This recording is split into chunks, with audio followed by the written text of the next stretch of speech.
We don't know who they are, we don't know what they want. Aliens invading the Earth and the Earth's last stand. What we do know is that they're taking people.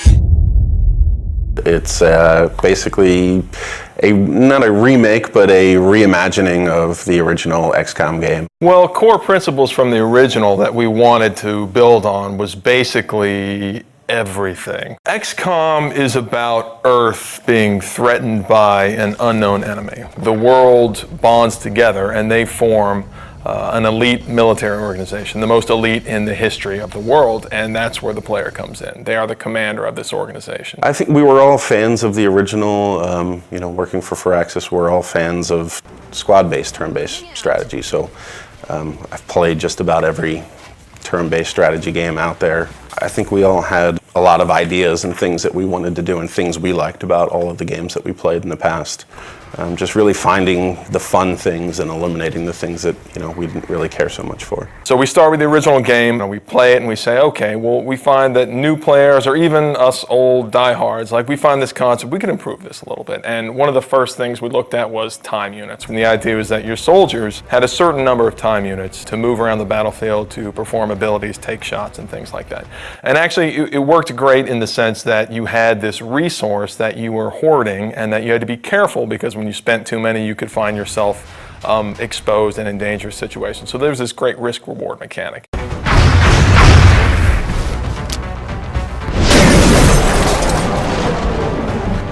We said, okay, how can we simplify that and sort of free up all that headspace that takes up in the player's head? We sort of turned the time units into a simplified version where the player has a number of moves that they can perform per turn, and they can choose to move, they can choose to move and shoot, they can choose to move really far, and then based on different abilities their soldiers have, maybe they can use those abilities to do different things. But it still has that great risk-reward mechanic. Look, I need to run really far this time, but when you do that, you're always taking the cost that you're not going to be able to shoot, and then you're going to find yourself in a difficult tactical position.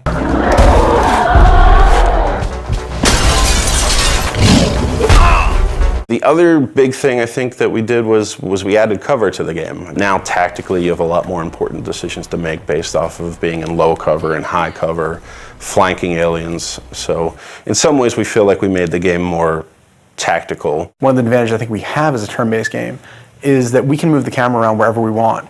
If you're making a game that has real-time response, players get really upset when you take control away from them. Well, we do that every other turn. There's been a very cinematic approach to the game that we're making now that wasn't available then, simply because we can move the camera around and take advantage of the fact that we have a 3D game. We're still leveraging the 3D and the tech that we have available now to make it a much more compelling experience, I think, visually, than they were able to do back then. The Glamcam was our way of kind of making a turn-based strategy game sexy. It was a way for us to take the camera and put it in the environment in a way that kind of got you out of the normal gameplay mode, but let you see things a little clearer and a little more up close and feel like you're a little more part of the action.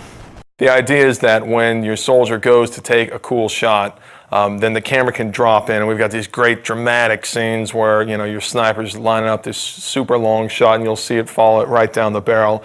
And what that does is it allows a little more of an intimate connection between you and your soldiers, and of course it increases the drama of the actual combat. And the Glamcam is a great way to do that. That's just one of the ways that we sort of get the camera down there so the player can sort of see combat from their soldier's perspective. The base was a really unique challenge for us to design. When we started on it, it was flat and more like a level in the game. And we really wanted to have base building, but we ran into some really difficult challenges on it being flat and working more like a level. And at a certain point, a couple of my guys had come in and they said, you know what, we keep talking about this as an ant farm. Why don't we make it like an ant farm? It is very much, the G.I. Joe base that the kid down the street had that you didn't have, that you got to play with every once in a while if you went to his house. So when we made it, that was one of the things I think really stands out. I think it's a really unique feature to the game. It allows us a lot of flexibility for optimization and for the player to be able to build and expand.